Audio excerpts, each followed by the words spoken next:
The sound Daniel Hayes would remember for the rest of his life wasn't the scream. It was the silence that followed. He was face down in the mud when it happened, fingers clawing at earth that smelled like copper and cordite, his helmet gone, his ears ringing from the mortar blast that had thrown him 5 feet through the air. Around him, the hedgerows of Normandy burned with a lazy, indifferent crackle. The morning fog hadn't lifted. It never seemed to lift anymore. Sergeant Miller had been talking about his daughter. "She's going to be 4 next month," he'd said, crouched beside Daniel behind the stone wall, voice barely audible over the distant rumble of artillery. 4 years old and I ain't never met her. Then the world exploded. Now Miller lay 3 yards away, his eyes open to the gray sky, his mouth forming a word that would never come.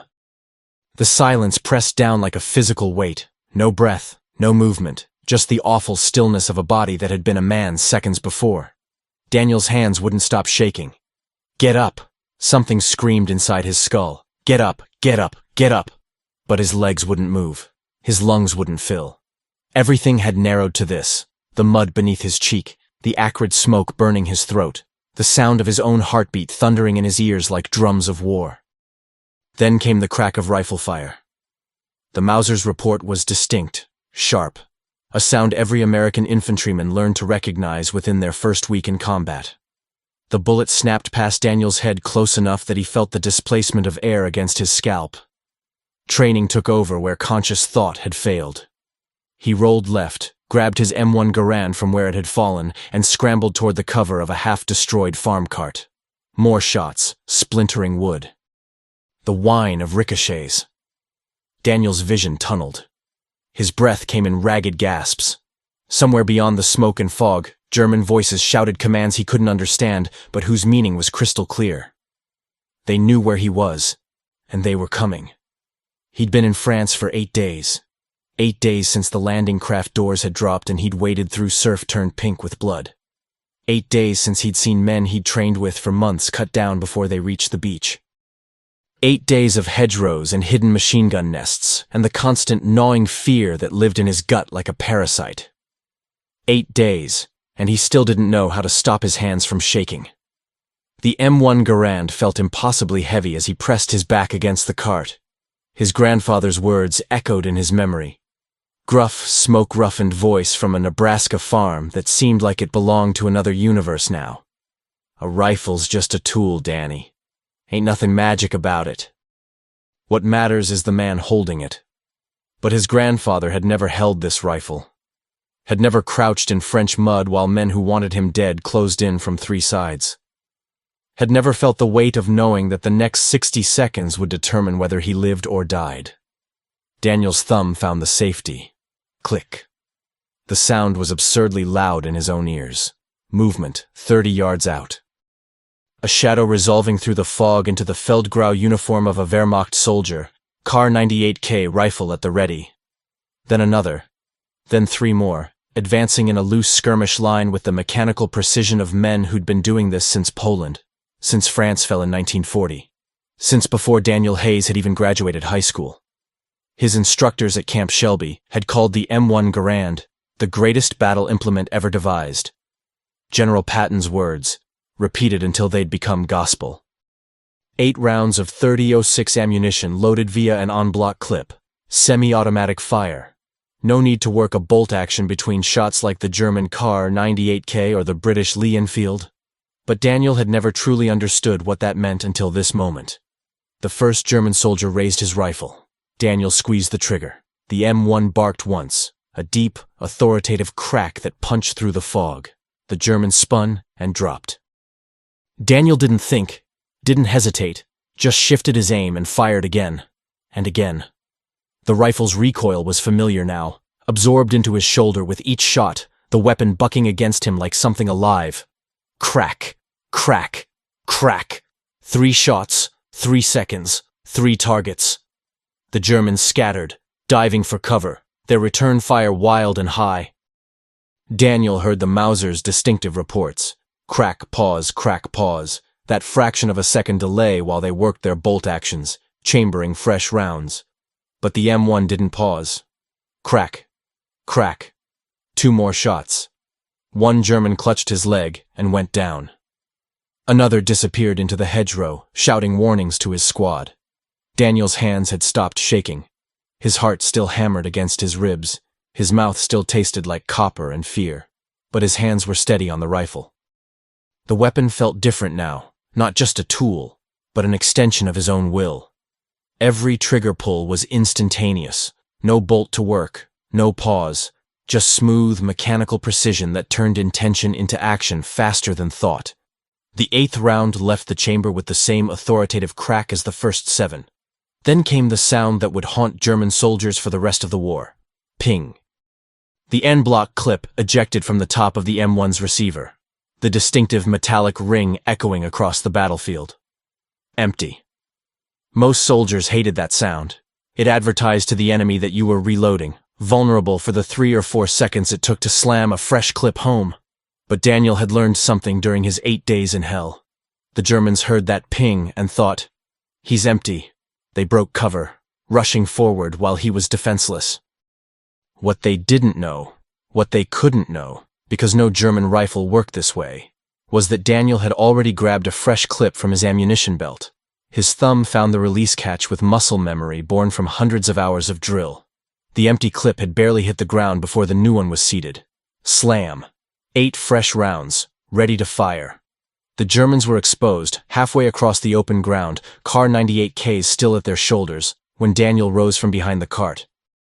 Crack, crack, crack, crack. 4 shots in less than 2 seconds. The Germans never made it back to cover. The fog swallowed their falling bodies, and then there was only silence again. That terrible, ringing silence that followed violence like a shadow. Daniel slumped back against the cart, the M1 hot against his chest, his breath coming in shuddering gasps that might have been sobs. Sergeant Miller still lay where he'd fallen, eyes open to the sky. 4 years old, Daniel thought numbly. She's gonna be 4 years old and he ain't never gonna meet her. He didn't know how long he sat there. Time moved strangely in combat. Seconds stretched into hours, hours compressed into moments. Eventually, voices reached him through the fog. American voices, his squad, searching for survivors. "Hayes! Danny Hayes, you alive?" He tried to answer, but his throat wouldn't work. He raised one hand instead, waving weakly. Boots splashed through mud. Corporal Jackson appeared out of the smoke, rifle at the ready, eyes wild until they found Daniel. "Jesus Christ, kid, we thought—" Jackson's gaze swept the scene. The dead Germans, the spent brass casings scattered around Daniel's position, Miller's body. "How many?" "7, Daniel heard himself say. His voice sounded like it belonged to someone else. "Maybe 8. Jackson let out a low whistle. "With the M1? Daniel nodded. "How fast were you firing?" I don't know." "Fast as I could." Jackson crouched beside him, checking him for wounds with practiced efficiency. "That's the thing about the Garand, kid. It lets you fire as fast as you can pull the trigger. No bolt to work. No pause. The Krauts, they got good rifles, don't get me wrong. Kar 98K's accurate as hell. But they gotta stop after every shot, work that bolt, chamber a new round. By the time they're ready for shot number 2, you've already put 3 in them." He gripped Daniel's shoulder, squeezed hard enough to hurt. "You did good, Hayes. Real good." Miller would be proud.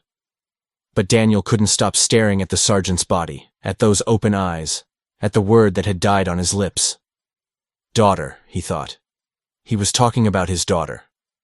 Jackson helped him to his feet. Daniel's legs felt like water, but they held. He bent down, retrieved his helmet from the mud, and settled it back on his head. The familiar weight was oddly comforting. Normal, real. "We gotta move," Jackson said. "Lieutenant wants us to secure the crossroads before nightfall. You good to walk?" Daniel looked down at the M1 in his hands. 9.5 pounds of walnut and steel. Designed by a Canadian-American engineer named John Garand, adopted by the U.S. Army in 1936, refined through years of testing and modification, semi-automatic, gas-operated, fed by an 8-round en-bloc clip, the greatest battle implement ever devised. But it wasn't magic. It was just a machine, a very good machine, designed by a man whose name most soldiers would never know, whose innovations would save thousands of American lives while taking thousands of German ones. A ghost in the machine. A forgotten mechanism that changed everything. Daniel's hands weren't shaking anymore. "Yeah," he said quietly. "I'm good to walk." They left Sergeant Miller for the Graves registration unit to collect, along with the German dead. The fog finally began to lift as they moved out, revealing the scarred landscape of Normandy. Shattered trees, burning vehicles, craters that had been farms or homes or crossroads where people had once lived ordinary lives. Daniel walked in the middle of the column, M1 at port arms, his boots squelching in the mud. Around him, his squad mates talked in low voices about baseball scores and letters from home, and how many more hedgerows they'd have to clear before someone finally pushed the Germans back to Berlin. He didn't join in. He just walked, feeling the weight of the rifle in his hands, trying not to think about the silence that had followed Sergeant Miller's last word. Trying not to think about how easy it had been to kill 7 men in less than a minute. Trying not to think about the daughter who would never meet her father. But mostly, Daniel Hayes walked through the ruins of Normandy and wondered what kind of man could invent something so perfectly designed to end human life, and whether that man ever thought about the hands that would hold his creation, the bodies that would fall before it, the silence that would follow its thunder. The M1 Garand had kept him alive today. Tomorrow it would do the same. And the day after that, and the day after that, until the war finally ended, or he did. That was the bargain every soldier made. Life for lives, survival purchased with the currency of violence, paid out in 8-round increments at 2,800 feet per second. As they approached the crossroads, Daniel heard the distant crack of rifle fire, Mausers and Garands in conversation, speaking the only language that mattered anymore. The fog had lifted, but the smoke never quite cleared. Springfield Armory, Massachusetts, December 1919. John Cantius Garand hunched over his workbench in the dim light of dawn, his calloused fingers tracing the contours of a mechanism that existed only in blueprints and obsession. The Great War had ended 13 months ago, 20 million dead, empires shattered, the war to end all wars, they called it, but Garand knew better. He'd studied warfare with the detached precision of a watchmaker examining a broken timepiece. Wars didn't end. They merely paused, gathering strength for the next eruption. And when that eruption came, men would need better tools to survive it. "You're here early again," a voice said from the doorway. Garand didn't look up. His eyes, magnified behind thick spectacles, remained fixed on the prototype receiver assembly before him. "The bolt carrier oscillation is still inconsistent, James. 0.03 of an inch variance at peak gas pressure. Unacceptable." James Hatcher, the Armory's technical director, stepped into the workshop carrying 2 steaming mugs of coffee. He was a patient man, had to be, working with Garand. "John, you've been here since 4 in the morning. It's Christmas week. Even obsessed engineers are allowed to sleep." "Sleep is time," Garand replied in his faint French-Canadian accent, finally accepting the offered coffee. "And time is what soldiers don't have when someone's shooting at them." He'd been born in Quebec 41 years ago, the son of a farmer who'd expected him to follow in the family trade. But young Jean-Baptiste Garand had been far more interested in how things worked than in coaxing crops from rocky soil. At 11, he dismantled and reassembled his father's hunting rifle. At 15, he designed an improved plow mechanism that tripled efficiency. At 17, he'd left for the United States and the textile mills of Connecticut, where machines hummed and problems waited to be solved. Now he worked for the United States government, designing the future of warfare one impossible specification at a time. Hatcher settled onto a stool, warming his hands around his mug. Outside, snow had begun to fall, soft, silent flakes that made the armory grounds look peaceful. Deceptive. "The board meeting is next week," he said carefully. "They're going to want to see progress, John. Real progress. Not theoretical improvements measured in thousandths of an inch." Garand's jaw tightened. The board. Generals and procurement officers who understood logistics and budgets but had never felt the mechanical poetry of a perfectly balanced action cycling at 3 rounds per second. Men who wanted results yesterday and couldn't comprehend why excellence required patience. "Tell them I need 6 more months," Garand said. I've told them that twice already. Then, tell them again. Garand set down his coffee and picked up a partially assembled gas cylinder. The metal was cold, precise, its inner surface machined to tolerances that most manufacturers insisted were impossible. The problem isn't the concept, James. The concept is sound. Semi-automatic operation via gas pressure tapped from the barrel. 8 rounds in an en-bloc clip. Simple, reliable, fast. The problem is making it work under battlefield conditions. He turned the cylinder in his hands, his mind seeing not the metal itself, but the invisible forces that would flow through it, the expanding gases, the pressure curves, the precise timing required to cycle the action without jamming or breaking. A soldier fires his rifle in the rain, Garand continued, his voice taking on the rhythmic quality it always did when he explained his vision. In the mud, in the desert heat, in Arctic cold. He drops it. He doesn't clean it for days because he's too busy not dying. And then, when he needs it most, when his life depends on that rifle firing every single time he pulls the trigger, it has to work. Not usually work. Not mostly work. Work. Hatcher had heard this speech before, in various forms, but he never tired of it. This was Garand's gift, the ability to see warfare not as abstractions on a map, but as the desperate, muddy, terrified reality of men whose survival depended on mechanisms most people never thought about. What if it can't be done? Hatcher asked quietly. What if a truly reliable semi-automatic rifle is just beyond current manufacturing capabilities? Garand looked at him with an expression that might have been pity. Then men will keep dying while working bolt-action rifles. They'll die because German machine gunners can fire 800 rounds per minute while our boys manage 15, maybe 20 if they're fast. They'll die because warfare evolved, but we handed them weapons designed in 1903 and told them that was good enough. He set down the gas cylinder with exaggerated care, as if it might shatter. It's not good enough, James. It was never good enough. The workshop fell silent, except for the ticking of a wall clock and the soft hiss of steam pipes. Hatcher studied his friend's face, the deep lines around his eyes, the permanent furrow between his brows, the haunted look of a man who carried the weight of future wars on his shoulders. Show me what you're working on, Hatcher said finally. Garand's expression brightened minutely, about as much emotion as he ever showed. He moved to the workbench and began arranging components with the careful precision of a surgeon laying out instruments. The key is the gas system, he said, falling into lecture mode. Previous designs tried to tap gas from the muzzle or use complex recoil mechanisms. Too many moving parts, too much that could fail. His hands moved as he spoke, assembling pieces into a coherent whole. My system taps gas from a port near the chamber. It drives a piston that operates the bolt carrier. Simple. Direct. Only 6 major moving parts in the entire operating mechanism. 6 seems like a lot, Hatcher observed. A Colt 1911 pistol has 34. A Browning machine gun has 78. 6 is miraculous. Garand's fingers worked with practiced efficiency, sliding parts together.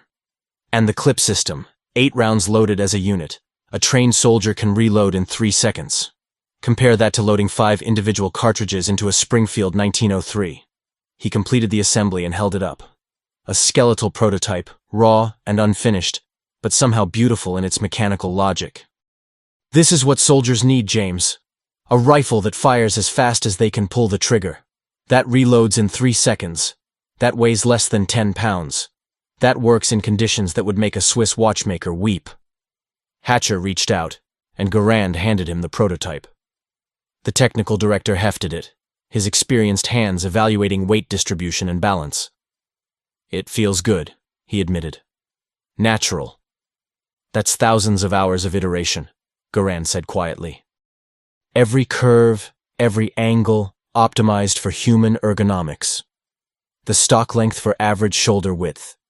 The trigger pull weight for optimal control. The sight radius for accuracy at combat ranges. He paused. I've thought about the men who'll carry this, James. Thought about them constantly. Farm boys from Iowa. Factory workers from Detroit. Kids who've never held a rifle before the army gave them one. His voice dropped to barely above a whisper. I want them to come home. Hatcher set down the prototype carefully, moved by the naked emotion in his colleague's words. John Garand was not a sentimental man. He didn't speak of feelings or make grand patriotic speeches. But his work, his obsessive, meticulous, brilliant work, was an act of devotion to men he would never meet, whose lives might depend on tolerances measured in thousandths of an inch. "The board will want a demonstration," Hatcher said. "Live fire, full specifications." "Can you be ready by March?" Garand's jaw set. "March is too soon. June, then. But that's as far as I can push them, John. The military wants to modernize. There are other designers working on semi-automatic rifles. Peterson, Browning, Thompson. If you can't deliver, I'll deliver." Garand's voice carried absolute certainty. "But I'll deliver excellence, not adequacy. Tell the board they can have their demonstration in June. Tell them they'll see a weapon that will change infantry warfare forever." "That's a bold claim." "It's a correct claim." Garand began disassembling the prototype, his movements methodical. "Warfare is mathematics, James. Rate of fire multiplied by accuracy multiplied by reliability equals combat effectiveness. The M1903 Springfield is accurate and reliable but slow. Machine guns are fast and reliable but inaccurate for individual targets. My rifle will be all three: fast, accurate, reliable." He looked up, and for a moment his eyes held something almost frightening, the absolute conviction of a man who'd glimpsed the future and knew, with mathematical certainty, that he was right. "When the next war comes, and it will come, James, mark my words, American soldiers will carry the finest infantry rifle ever designed. They'll outshoot every enemy they face. They'll come home to families who'll never know that some obsessed engineer in Massachusetts spent 20 years of his life making sure they could pull a trigger 8 times without working a bolt." Hatcher felt a chill that had nothing to do with the December cold. "You sound very certain there'll be another war." Garand's laugh was bitter, tired. "I read the newspapers, James. Germany is bankrupt and humiliated. Italy is sliding toward fascism. Russia is in chaos. Japan eyes expansion in Asia. The Treaty of Versailles didn't end anything. It just set a timer." He returned to his work. "I give it 20 years, maybe less. And you'll spend that time perfecting a rifle. I'll spend that time saving lives." Garand's hands never stopped moving, adjusting, calibrating, seeking perfection in mechanisms that would one day bark and roar on battlefields he could barely imagine. That's what engineers do, James. We solve problems. And the problem I'm solving is how to keep American boys alive when the world catches fire again. The workshop fell into comfortable silence, broken only by the soft sounds of precise work. Metal on metal, the scritch of pencil on paper, the quiet satisfaction of a man pursuing excellence for its own sake. Outside, the snow continued to fall, blanketing the armory grounds in white. Christmas week, 1919. The war to end all wars was over. Europe was rebuilding. America was booming. The future looked bright and peaceful and full of promise. John Cantius Garand knew better. He bent over his workbench, his calloused fingers tracing the contours of mechanisms that would one day speak in thunder, and continued his patient, methodical work of preparing for a war that hadn't started yet. 25 years later, on a fog-shrouded morning in Normandy, a terrified farm boy from Nebraska would squeeze a trigger 8 times in less than 10 seconds, and 7 German soldiers would fall before they could work their bolt-action rifles twice. John Garand would never meet Daniel Hayes, would never know about the morning Sergeant Miller died, or the silence that followed, or the moment a young soldier's hands stopped shaking because a mechanism worked exactly as it was designed to work. But in a workshop in Massachusetts, on a snowy December morning in 1919, an engineer dreamed of saving lives he would never see, fighting wars he would never experience, through the mathematical perfection of gas pressure and bolt carrier oscillation and tolerances measured in thousandths of an inch. The dream would take 6 more years to perfect. But it would work. God help him. It would work. Saint-Lô, France, July 1944. The German sniper had been hunting them for 3 days. Daniel Hayes pressed his back against the crumbling wall of what had once been a bakery. his breath coming in short, controlled gasps. Across the rubble-strewn street, Corporal Jackson held up 3 fingers, then pointed northeast. 3rd floor, northeast corner. The sniper's nest they'd been trying to locate since Tuesday, when he'd killed Lieutenant Morrison with a single shot through the temple from 400 yards out. 400 yards, with iron sights. In the rain. Whoever he was good. "We need to flank him," Jackson whispered, his voice barely audible over the distant rumble of artillery. "Hayes, you and Patterson circle around through the church ruins. Martinez and I will provide suppressing fire." Daniel nodded, his throat too dry for words. 3 days of this, moving through the shattered remains of St. Lo like rats in a maze, knowing that somewhere in the ruins, a man with a Car 98K and supernatural patience waited for them to make a mistake. Private Patterson appeared at his elbow, barely 20 years old, his face still carrying the softness of adolescence beneath 3 weeks of stubble and grime. "Ready?" he whispered. Daniel checked his M1 Garand for the 100th time that hour. 8 rounds. On block clips seated properly. Safety off. The rifle had become an extension of himself now, as familiar as his own hands. A month ago. God, had it only been a month? He'd been terrified of it. Uncertain. His fingers clumsy on the trigger. Now he could field strip and reassemble it blindfolded in under 2 minutes. War was an excellent teacher. "On 3, Jackson said. 1, 2. The Garand barked twice, Jackson's covering fire splitting the afternoon air. Daniel and Patterson broke from cover, sprinting across exposed ground toward the skeletal remains of a church. Daniel's boots pounded on broken cobblestones, his vision tunneling, every nerve screaming that this was the moment. This was when the sniper would... The crack of the Car 98K echoed across the ruins. Patterson went down hard, his cry cut short as he hit the ground and didn't move. Daniel dove behind a section of collapsed wall, his heart hammering so violently he thought it might burst from his chest. He couldn't see Patterson from his position. Couldn't see if he was dead or wounded or... "Patterson!" he hissed. "Patterson, talk to me!"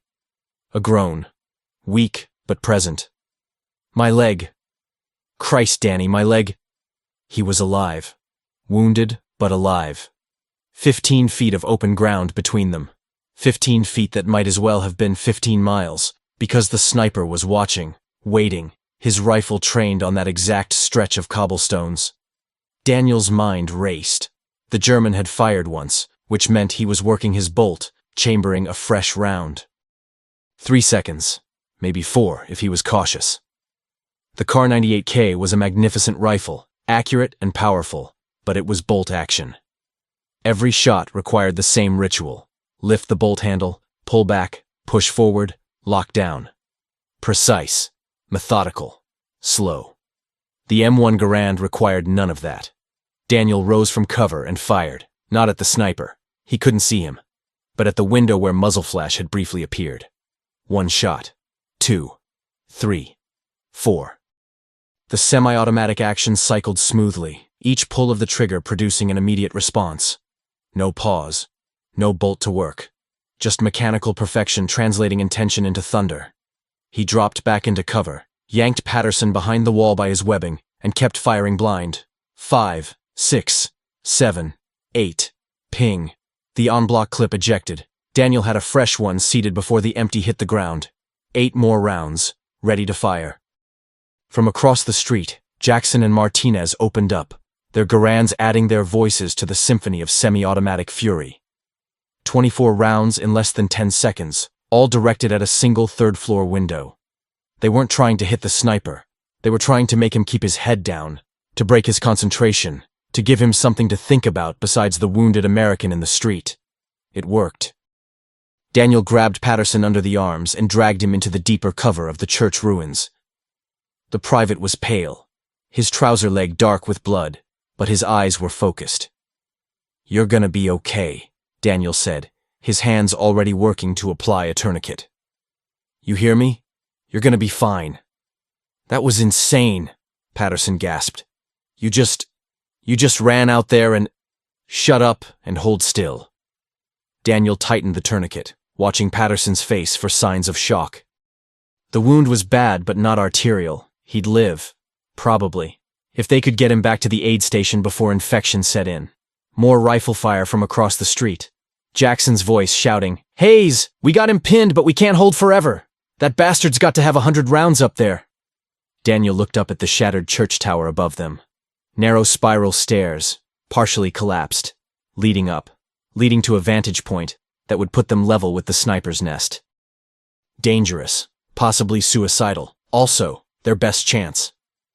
"I'm going up," he called back to Jackson. "The hell you are." "You got a better idea?" Daniel didn't wait for an answer. He checked Patterson's tourniquet one more time, pressed his canteen into the wounded man's hands. "Stay here. Don't move. Don't make a sound. Danny." But Daniel was already moving, M1 Garand at the ready, climbing stairs that groaned and shifted under his boots. The church tower was a skeleton of its former self. Walls punctured by artillery, floorboards missing, everything covered in the fine white dust of pulverized stone. He climbed carefully, testing each step, his breathing loud in his own ears. Through a gap in the wall, he could see the sniper's building.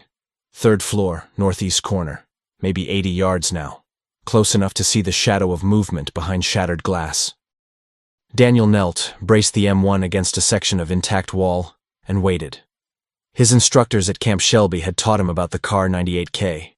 German engineering at its finest, bolt-action rifle designed by Mauser, fielded by the Wehrmacht since 1935. Accurate to 600 yards in skilled hands, 5-round internal magazine, legendary reliability, but bolt-action, always bolt-action. And that meant the sniper, no matter how skilled, no matter how patient, had to expose himself for a fraction of a second with every shot, had to work that bolt, had to chamber the next round. Movement in the window, a shadow resolving into a man, Feldgrau uniform, coal scuttle helmet, rifle coming up to firing position. The sniper was lining up another shot at Jackson's position, his attention focused on the street below. Daniel's finger found the trigger. The first shot hit low, punching through the wall below the window. The sniper flinched, started to duck. Daniel fired again. Higher this time. Closer. The semi-automatic action gave him what the Germans' bolt action couldn't. Immediate follow-up shots without moving his position, without breaking his sight picture, without the mechanical pause that telegraph each shot. 3rd shot. 4th. 5th. The window frame disintegrated under the onslaught. The sniper tried to return fire. Daniel saw the Kar 98K's muzzle flash, but the incoming fire had broken his concentration. His shot went wild, missing Jackson by yards. And then came the pause. The inevitable mechanical pause while the sniper worked his bolt. 3 seconds. Maybe 4. Daniel put his 6th shot through the center of the window. The shadow fell. No cry. No dramatic death scene. Just a figure that was standing one moment and crumpled the next, disappearing behind the window frame. Daniel stayed frozen for 10 more seconds, rifle still aimed, waiting to see if the sniper would reappear. But the window remained empty. The ruins fell silent except for the ever-present rumble of distant artillery. "Hayes?" Jackson's voice drifted up from below. "Tell me you got him." Daniel's hands were shaking again. "Yeah," he called back, his voice surprisingly steady. "I got him." He descended the tower carefully, his legs feeling like water. Patterson was where he'd left him, pale but conscious. Jackson and Martinez had already crossed the street, were climbing toward the sniper's nest to confirm the kill. Daniel sat down heavily beside Patterson, his back against cold stone, the M1 Garand across his knees. The rifle was warm, its barrel heated by rapid fire. He stared at it. 9.5 pounds of walnut and steel that had just saved all their lives. "How'd you do it?" Patterson asked weakly. "How'd you hit him from that angle?" Daniel didn't answer immediately. He was thinking about John Garand, whoever he was. Thinking about the engineer who'd designed this weapon, who'd spent years perfecting a gas-operated system that let a soldier fire 8 shots as fast as he could pull the trigger. Who'd obsessed over bolt carrier oscillation and gas pressure curves and manufacturing tolerances. That engineer had never been to St. Lo. Would never know about this moment, this narrow escape, this small victory in a war full of such moments. But his work, his forgotten mechanism, his obsessive attention to details that no soldier would ever see, had made the difference between life and death. The German sniper had been good, probably better than Daniel would ever be, more experienced, more patient, more skilled. But he'd had a bolt-action rifle, and Daniel Hayes had the M1 Garand. In the end, that was all that mattered. "The rifle," Daniel said finally. "The rifle did it. It fires as fast as you can think. The German, he had to work his bolt between shots, had to take his eyes off the target, break his position. The M1 doesn't make you do that. You just keep firing." Patterson managed a weak smile. "Greatest battle implement ever devised, right?" "That's what Patton says." "Yeah." Daniel closed his eyes, feeling the adrenaline drain from his system, leaving exhaustion in its wake. "Yeah, I guess he was right." Jackson appeared at the base of the tower, climbing down from the sniper's nest. His face was grim. "Confirmed kill. One German sniper, Kar 98K rifle, approximately 40 years old." He paused. He had pictures in his pocket. Wife and 2 kids. The words hung in the air like smoke. Daniel felt something twist in his gut. 40 years old. A family man. Probably drafted. Probably wanted to be anywhere but here. Same as the rest of them. But he'd been hunting Americans with cold, methodical precision, and Daniel had killed him. That was war. No heroes, no villains. Just men with rifles, trying to survive. "We need to get Patterson back to the aid station," Jackson said. "Can you walk, Hayes?" Daniel opened his eyes, stood up, slung his rifle. "Yeah, I can walk." They made their way back through the ruins of St. Lo, moving carefully through streets that looked like the end of the world. Burned-out vehicles. Collapsed buildings. Craters where homes had stood. The city had been beautiful once, Martinez said. Medieval churches and cobblestone squares and cafes where people had lived ordinary lives. Now it was just another dead place. Another collection of ruins where men killed each other over ground that would be forgotten by next month. Daniel walked in silence, his M1 Garand at port arms, trying not to think about the German sniper's family. Trying not to wonder if they'd ever learn what happened to him, or if he'd just disappear into the vast machinery of war. Another name on an endless list of the dead. By the time they reached the aid station, the sun was setting. A bruised purple sky over broken buildings. Medics took Patterson away on a stretcher, already shouting for plasma and morphine. Jackson clapped Daniel on the shoulder, said something about reporting to the captain, and disappeared into the chaos. Daniel found a quiet corner, sat down with his back against a wall, and began field stripping his M1. The motions were automatic now. Release the trigger assembly, remove the stock, extract the bolt carrier, inspect the gas system for fouling, clean, oil, reassemble. His hands moved with practiced precision, but his mind was elsewhere, thinking about mechanisms. About the forgotten genius of an engineer who'd spent decades perfecting a system that most soldiers would never understand or appreciate. About the margin between life and death measured in seconds, the time it took to work a bolt versus the time it took to pull a trigger again. About how warfare was decided not by grand strategy or inspiring speeches, but by small advantages multiplied across thousands of engagements. A rifle that fired a half-second faster, a clip that reloaded in 3 seconds instead of 10, a mechanism that worked when covered in mud and blood, and the desperate fear of men trying not to die. John Garand's mechanism. The forgotten innovation that changed everything. Daniel finished reassembling his rifle, loaded a fresh clip, and settled in to wait for whatever came next.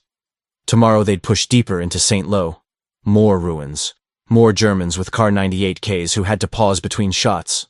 More moments where the M1's semi-automatic fury would tip the scales. More chances to come home alive.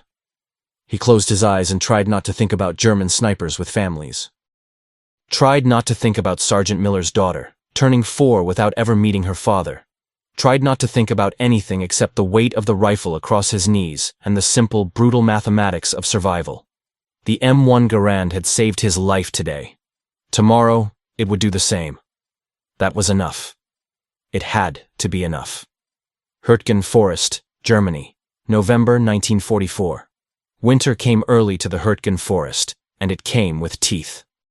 Daniel Hayes crouched in a foxhole that smelled like wet earth and rotting pine needles, his M1 Garand clutched against his chest, listening to the forest die around him. Artillery screamed overhead, American 105mm howitzers answering German 88s in a conversation conducted in high explosive and shrapnel.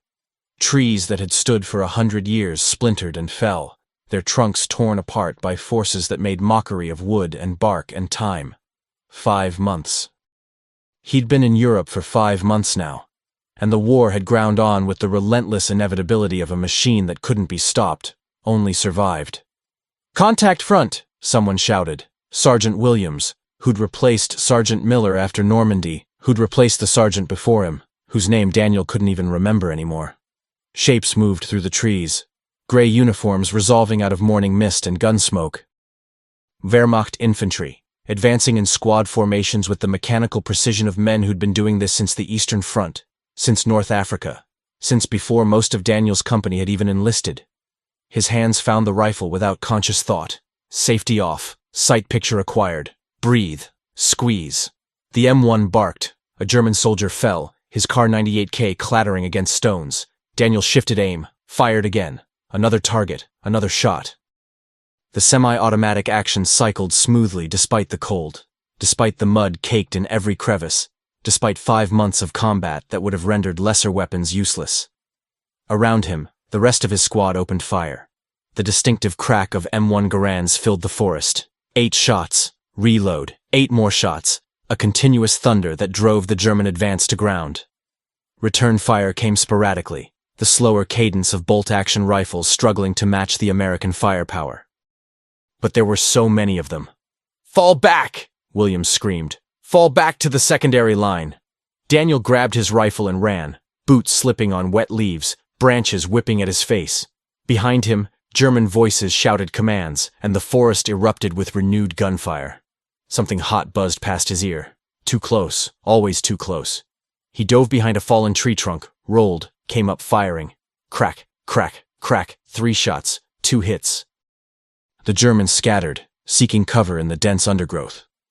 Private Chen dropped into the cover beside him, breathing hard, his face pale beneath the grime. "They just keep coming," he gasped. "We drop 5 and 10 more take their place."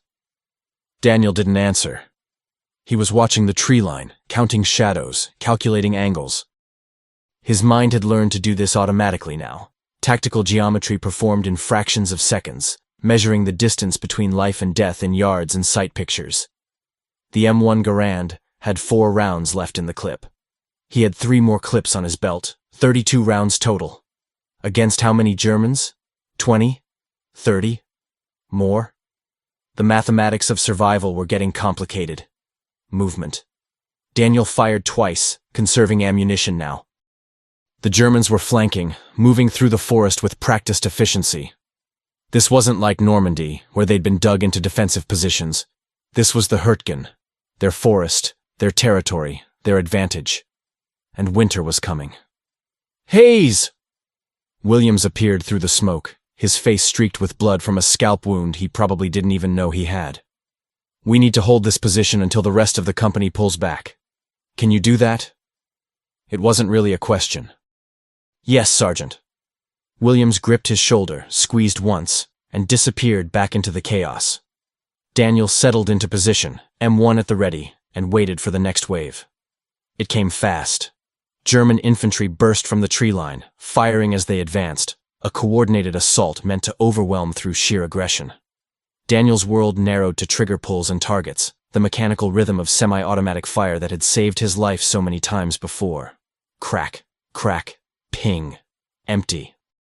He dropped behind cover, ejected the clip, slammed a fresh one home. 8 more rounds. Crack, crack, crack. Chen was firing beside him, his shots measured and deliberate. Martinez appeared on his left flank, adding his rifle to the defensive fire. 3 M1 Garands against 20 Kar 98Ks. The math said they should lose, but the math didn't account for rate of fire. The Germans had to pause between shots, that inevitable mechanical delay while they worked their bolts. The Americans didn't. They just kept firing, and firing, and firing, until the forest rang with thunder, and the German advance stalled, broke, retreated into the smoke and shadows. Silence fell like a weight. Daniel slumped against the fallen tree, his hands shaking, not from fear anymore, but from exhaustion that went deeper than physical fatigue. 5 months of this. 5 months of killing men who were probably just as tired and scared as he was. 5 months of watching friends die and replacements arrive and die in turn, an endless cycle that ground humanity down to simple survival instinct. "You okay?" Chen asked. Daniel nodded, not trusting his voice. He wasn't okay. None of them were okay. But they were alive. And in the Hurtgen forest in November 1944, that was the only definition of okay that mattered. Williams appeared again, this time with Captain Morrison. No relation to the lieutenant who'd died at St. Lo. "Good work, men." The companies pulled back to the ridgeline, were consolidating for a counterattack at dawn. Dawn. 6 hours away. 6 hours to rest, to eat cold rations, to try to remember what life had been like before every morning started with the possibility of death. Daniel cleaned his rifle by the dim light of a hooded flashlight, his fingers moving through the familiar routine. The M1 Garand had been in his hands for 5 months now, had saved his life more times than he could count, had become so familiar that he could probably field strip it in his sleep. John Garand's mechanism. The forgotten innovation that nobody talked about but everybody depended on. "Hey Hayes," Martinez said from across the foxhole.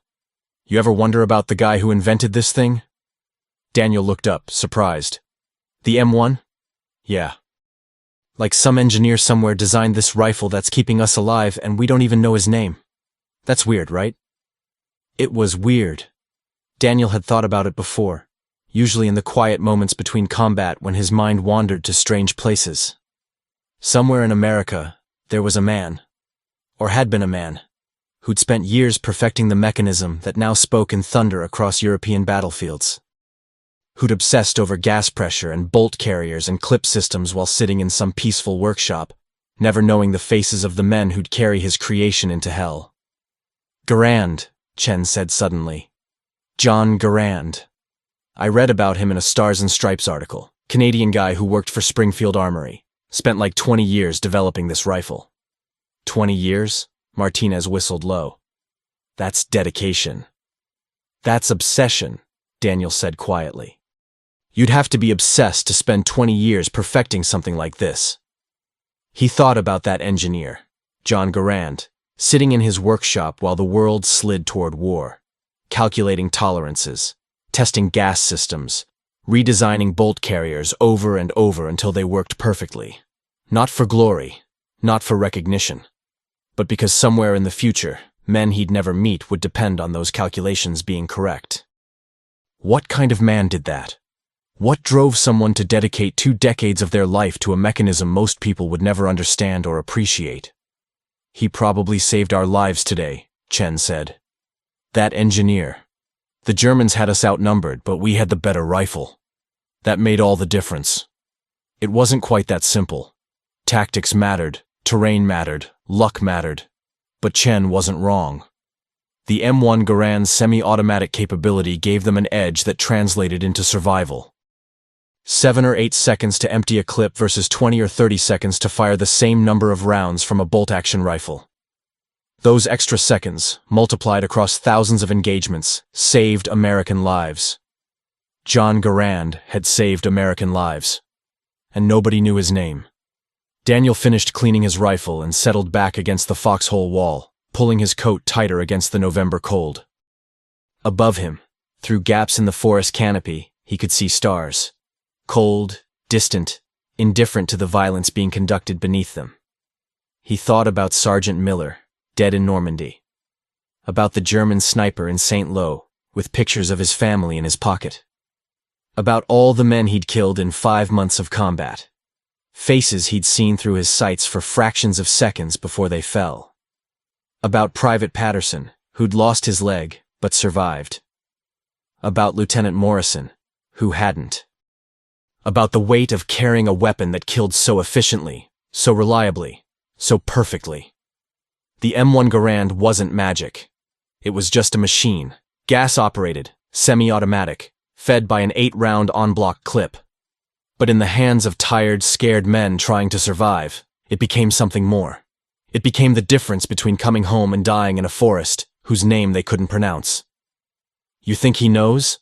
Martinez asked into the darkness. "This Garand guy.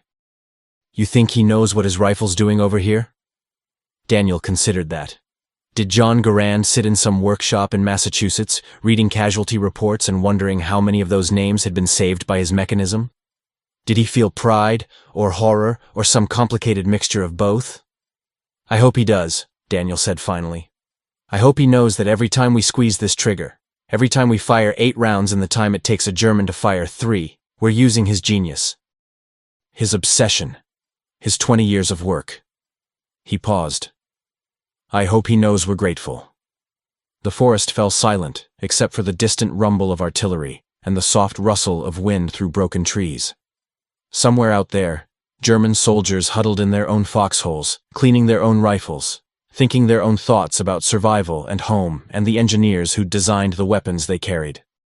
The Kar 98K was a magnificent rifle. Daniel had picked one up once, felt its weight, admired its craftsmanship, but it was bolt action.